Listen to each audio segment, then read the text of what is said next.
Good morning students. हम vector addition पढ़ रहे हैं और कल triangular law of vector addition हम लोग पढ़े थे और वीडियो के लास्ट में हमने एक न्यूमेरिकल्स प्रॉब्लम दिया था, उसको आप ज़रूर किए होंगे, नहीं किए होंगे तो ज़रूर उसको कर लीजिएगा।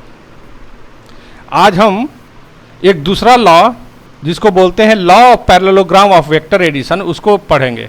Law of parallelogram of vector addition. Law of parallelogram of vector addition, इस बात को ज़रा समझ लीजिए। मान लीजिए हमको दो वेक्टर दिया हुआ है P और Q और दोनों वेक्टर किसी एक ही पॉइंट पर हैं।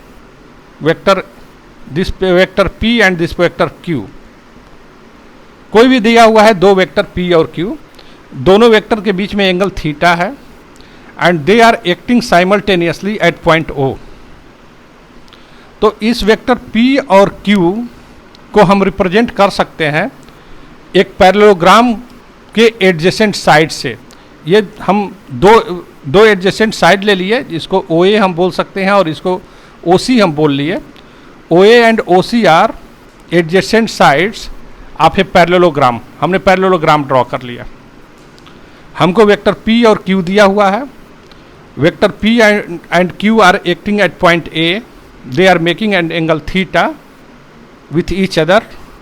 These vector P and Q are represented by the adjacent sides OA and OC of a parallelogram OABCO.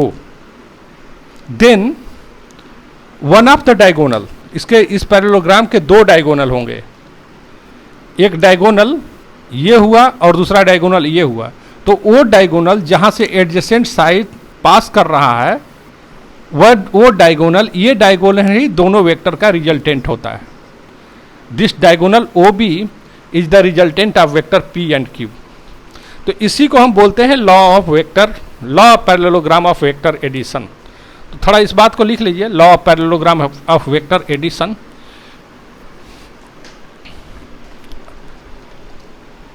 आप लिखिए, if the two vectors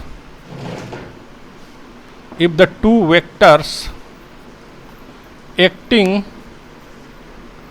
simultaneously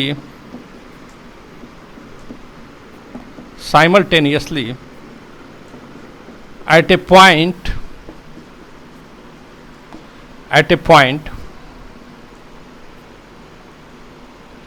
if the two vectors acting simultaneously at a point are represented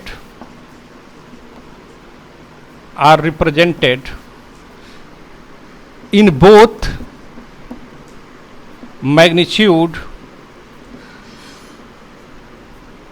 and direction of adjacent sides of a parallelogram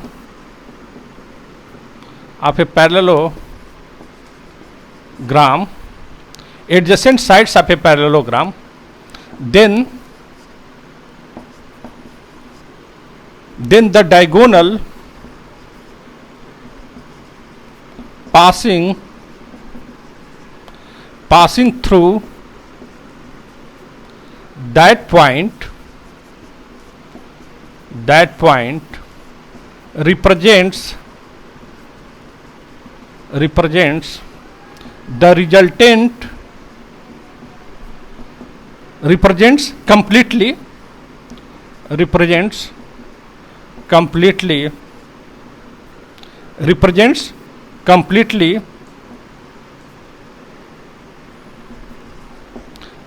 passing through that point represents completely the resultant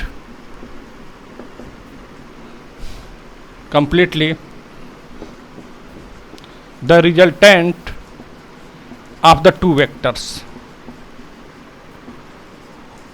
अब इस बात को बच्चों देख लीजिए, चूंकि हमारा channel का नाम ही है फिजिक्स नोट्स, इसलिए जो भी हम लिखवा रहे हैं वो इस ढंग से हम पढ़ाते हैं कि ताकि वो चीज़ आप एग्जामिनेशन में लिख पाएँ। तो लॉ ऑफ पैरेललोग्राम बहुत इंपॉर्टेंट है, हमने लिखवाया है। If the two vectors acting simultaneously eight A point, एक पॉइंट पर दो वेक्टर्स काम कर रहे हैं, और ये दोनों वेक्टर किस चीज से रिप्रेजेंट हो रहे हैं भाई? Are represented in both magnitude and direction by लिख लीजिए, by adjacent sides of a parallelogram, parallelogram के एडजेसेंट साइड से रिप्रेजेंट हो रहे हैं। Then the diagonal, actually parallelogram का दो डायगोनल होगा। Then the diagonal passing through that point, जो इस पॉइंट से डायगोनल पास कर रहा है। Then the diagonal passing through that point, इस पॉइंट से जो जहां पर दोनों वेक्टर्स मिल रहे हैं, उस पॉइंट से जो डायगोनल पास करेगा वही रिप्रेजेंट्स करता है किसको? The resultant of the two vectors को। कंप्लीटली कहने का मतलब होता है both in magnitude and direction. ये जो एक डायगोनल हो पैरेललोग्राम का जो एक डायगोनल होगा, वही दोनों वेक्टर्स के रिजल्टेंट को रिप्रेजेंट करेगा कंप्लीटली का मतलब वो डायरेक्शन भी देगा रिजल्टेंट और मैग्नीट्यूड भी देगा। ओके, नाउ नेक्स्ट इसको थोड़ा सा और एक्सप्लेन हम करते हैं।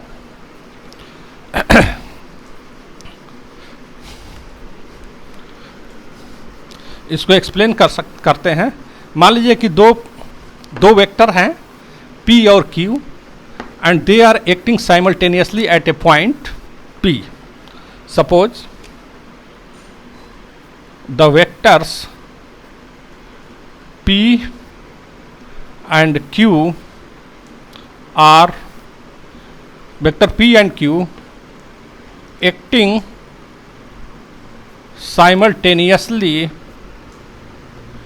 simultaneously at a point are represented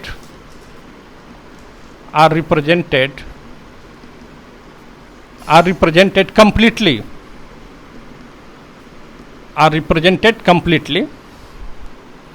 by the adjacent sides OA and OC of the parallelogram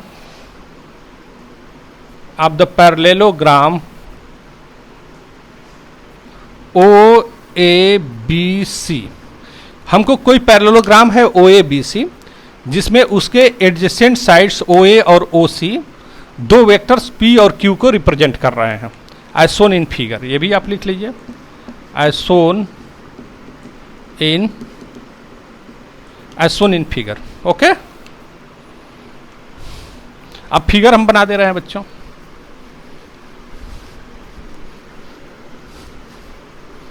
figure बना दे रहे हैं।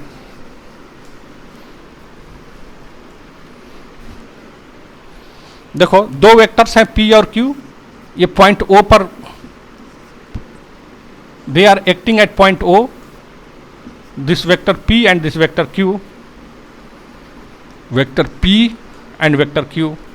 ये दो वेक्टर्स है, दोनों पॉइंट A से पर एक्ट कर रहे थे साइमल्टेनियसली। अब हम, और ये दोनों वेक्टर P और Q साइड OA और OC से रिप्रेजेंट किए गए हैं। और ये साइड OA और OC क्या है? एडजेसेंट साइड्स है OA और OC। किसका? एक पैरेललोग्राम का। हम एक पैरेललोग्राम ड्रॉ करते हैं। This parallelogram OABCO, this is the parallelogram OABCO। तो the vector P and Q are represented by the adjacent sides OA and OC of the parallelogram OABC, जैसा कि हम बताए हुए हैं। अब देखिए इस पैरेललोग्राम के यहाँ वेक्टर है। चूंकि वेक्टर कहने का मतलब मैग्नीट्यूड और डायरेक्शन सेम होना चाहिए, तो वेक्टर P है ये। तो पैरेललोग्राम में जितना जो लेंथ ये होता है उतना ही लेंथ ये होता है। तो सिमिलरली दोनों पैरेलल होते हैं, दोनों साइड्स क्या होते हैं? पैरेलल होते हैं। तो ये वेक्टर P है तो ये भी वेक्टर P है, क्योंकि इसका और इसका दोनों का डायरेक्शन भी सेम है और मैग्नीट्यूड भी सेम है। सिमिलरली यदि ये वेक्टर Q हुआ तो ये भी वेक्टर Q होगा, क्योंकि जितना मैग्नीट्यूड इस वेक्टर का होगा OC का होगा, जो मैग्नीट्यूड जो लेंथ OC है वही लेंथ AB है।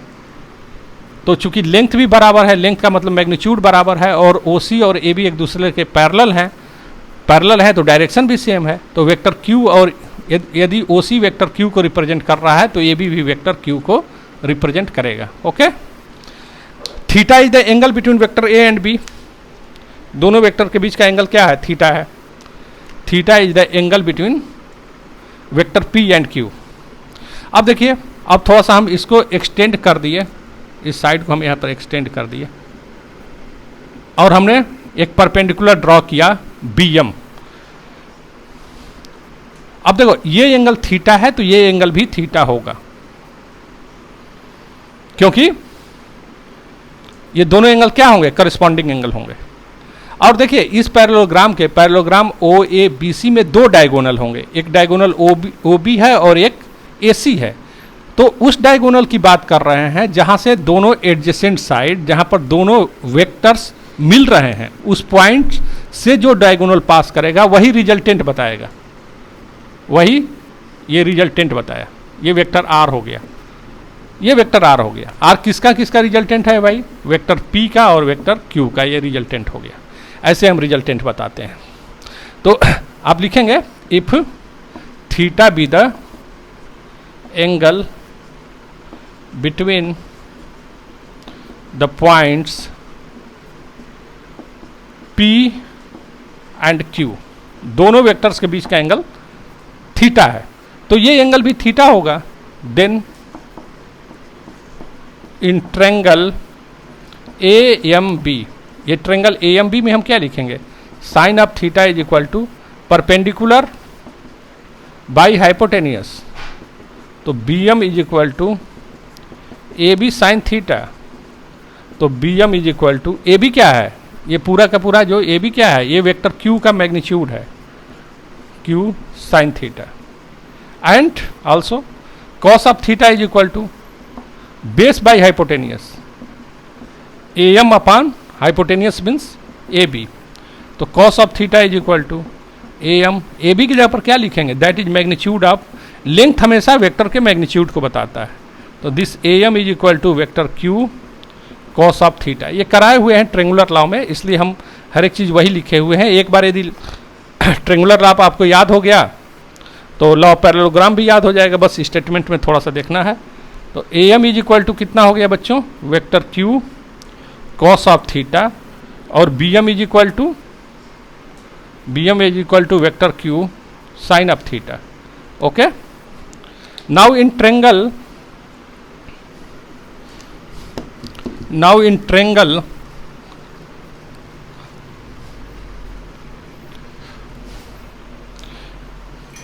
देखो, इफ अल्फा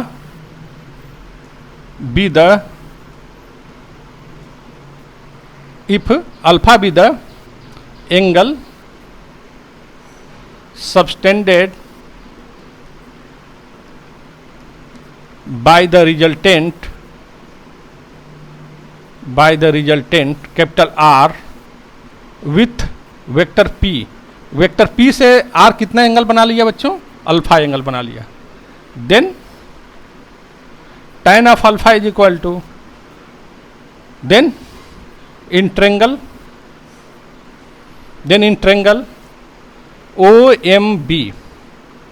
OMB में, then in triangle OMB OB square, then छोड़िए केवल इन ट्रायंगल OMB लिखिए। Then in triangle OMB OB square is equal to what? OB square is equal to OM square plus MB square. Okay, तो this OB square is equal to OM के जगह पर अब क्या लिखेंगे? OA plus AM whole square plus MB square. Okay, now next, इसको हम मिटा दे रहे हैं। तो OB square is equal to, आप देखिए OA के जगह पर क्या लिखेंगे? ये जो डिस्टेंस है वेक्टर P का मैग्नीट्यूड है, मैग्नीट्यूड ऑफ वेक्टर P। और AM क्या है? AM क्या है बच्चों? AM को आप लिखे हैं magnitude of Q cos theta का होल स्क्वायर, ये हो गया। और BM क्या है? Magnitude of Q magnitude of Q sine theta, ये हो गया। तो this O B square is equal to, अब सुनो देखो, ओ बी स्क्वायर को हम क्या लिखेंगे, ओ बी स्क्वायर को हम लिख सकते हैं, O B square is equal to, आप लिख सकते हैं ना, A square that is vector P square plus vector Q cos theta, A square plus B square ना, Q square cos square theta हो जाएगा, plus 2 P Q cos of theta. Okay, ये सब थोड़ा सा ध्यान रखिएगा, वेक्टर का नोटेशन है ये। तो A square plus B square plus 2ab cos theta, vector A plus B का होल स्क्वायर क्या होगा, A square plus B square plus 2ab, B के जगह पर क्यू कॉस थीटा है। अब इसका स्क्वायर क्या होगा बच्चों, vector Q square sine square theta. तो ये O B square is equal to what, vector P square plus, हम वेक्टर क्यू स्क्वायर को कॉमन ले लिए तो ये कितना हो गया, cos square theta plus sine square theta plus 2 vector P vector Q cos of theta, ऐसे लिख सकते हैं। लेकिन cos square theta plus sine square theta तो ये 1 होगा, तो hence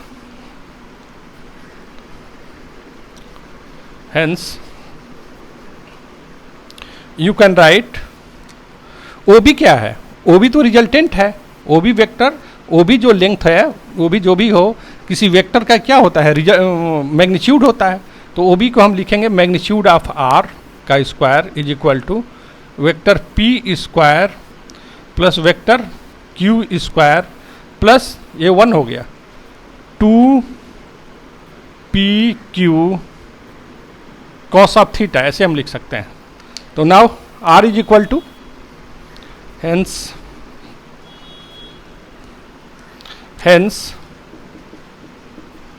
vector R is equal to, आप क्या लिखेंगे, under root P square plus Q square plus 2 P Q cos of theta, cos of theta. तो ये रिजल्टेंट हो गया, 2 वेक्टर दिया हुआ है तो 2 वेक्टर का रिजल्टेंट कैसे होगा, ट्रेंगुलर लॉ में भी यही हम बताए थे, निकाले थे, और लॉ पैरेललोग्राम में भी वही होगा, रिजल्टेंट तो वही होगा। नाउ आल्सो डायरेक्शन के लिए, tan of alpha is equal to, tan of alpha is equal to bm upon OM। Okay, यही ना होगा, tan ऑफ अल्फा क्या होगा, परपेंडिकुलर बाई बेस। तो bm अपान OM को क्या लिखेंगे, OA प्लस AM। तो tan of alpha is equal to, bm को आप क्या लिखेंगे बच्चों, q साइन थीटा, bm को आप लिखेंगे q साइन थीटा। OA को क्या लिखेंगे, वेक्टर, OA क्या है, वेक्टर p का मैग्नीट्यूड है, vector p plus vector q cos of theta. Okay, तो इस ढंग से हम रिजल्टेंट वेक्टर, यदि रिजल्टेंट वेक्टर p से अल्फा एंगल बना रहा है तो हम tan ऑफ अल्फा निकाल सकते हैं। ओके, तो ये रहा लॉ ऑफ पैरेललोग्राम। बाकी कंडीशन तो हम ट्रेंगुलर लॉ से हम कर लिए हैं, ट्रेंगुलर लॉ में हम बता दिए हैं, तो फिर उसी को रिवाइज करना ये जरूरी नहीं है। 1-2 क्वेश्चन जरा आप कर लीजिए। What is the angle between A 2 Newton force and 3 Newton force so that the resultant is 4 Newton, ये क्वेश्चन दिया हुआ है। इस पर नेक्स्ट डे इस पर हम क्वेश्चंस कराएंगे नेक्स्ट वीडियो में। एक भी लेक्चर छोड़िएगा नहीं, ये आप जंप करके पढ़िएगा तो नहीं हो पाएगा। आपको फिजिक्स पढ़ना है, अच्छे ढंग से नोट्स उसका बनाना है, तो आप लेक्चर 1 देखिए, लेक्चर 2 देखिए, लेक्चर 3 देखिए, इस ढंग से आप पढ़िए।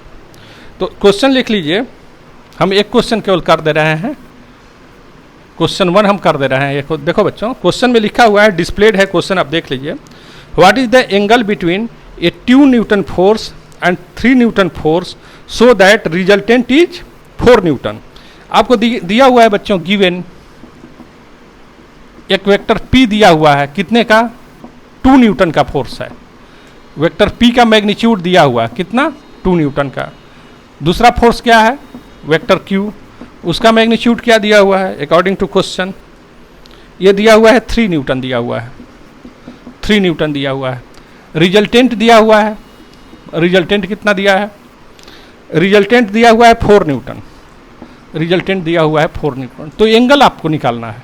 Now we have vector r is equal to under root vector p square plus vector q square plus 2pq cos of theta. ये थीटा एंगल पता करना है, दोनों वेक्टर के बीच का एंगल पता करना है। तो r दिया हुआ है 4 और ये under root p square that is 2 का स्क्वायर मीन्स 4, q 3 का स्क्वायर 9 प्लस 2 p के जगह पर आप क्या लिखेंगे 2, q के जगह पर आप क्या लिखेंगे 3, 2 p के जगह पर 1 सेकेंड 2, q के जगह पर 3 कॉस ऑफ थीटा। स्क्वायर कर दीजिएगा।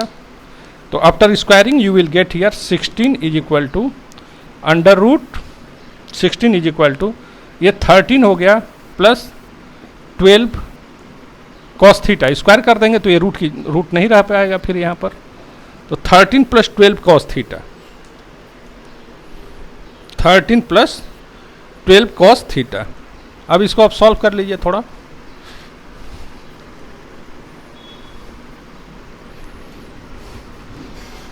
Thirteen plus 12 cos theta. तो देखो 16 में से ये 13 है यहाँ पर, तो 16 माइनस 13, ये 13 इधर हो जाएगा। तो 16 minus 13 that is 3 is equal to 12 cos of theta. तो cos of theta is equal to 3/12। तो cos of theta is equal to 1/4 यानी 0.25 ऐसे हम लिख सकते हैं। फिर देखो नेचुरल कोसाइन का एक टेबल है, नेचुरल कोसाइन का एक टेबल है, उसको मैं दिखा दूंगा। उसमें हम वैल्यू वहाँ से फाइंड आउट करते हैं कि थीटा के किस वैल्यू के लिए कॉस थीटा की वैल्यू 0.25 है। वैसे हम लिखने के लिए ऐसे भी लिख सकते हैं theta is equal to cos inverse 0.25 भी हम लिख सकते हैं यदि टेबल ना दिया हो तब। लेकिन यदि टेबल दिया होगा तो उसमें आप वैल्यू देखते हैं नेचुरल कोसाइन में, और ये थीटा की वैल्यू आ जाती है कितना, ये थीटा की वैल्यू नेचुरल कोसाइन में यदि आप देखेंगे तो हम नेक्स्ट वीडियो में आपको दिखा देंगे कि कैसे वैल्यू हम देखते हैं। तो थीटा की वैल्यू आ जाती है आपका, या हम आपको डिस्प्लेड कर दे रहे हैं, आप यहाँ पर फाइंड आउट कर लीजिएगा थीटा की वैल्यू। आप देखिए डिस्प्लेड है थीटा की वैल्यू, आप देखिए यहाँ पर 0.255। थीटा की कितनी वैल्यू है 0.255। ये थीटा की वैल्यू आप निकाल रहे हैं 75 डिग्री 31 मिनट, 75 डिग्री 31 मिनट पर वैल्यू आ रही है नेचुरल कोसाइन में 0.25। ओके, तो इस ढंग से बच्चे हम न्यूमेरिकल्स प्रॉब्लम को सॉल्व करते हैं। Okay, thank you.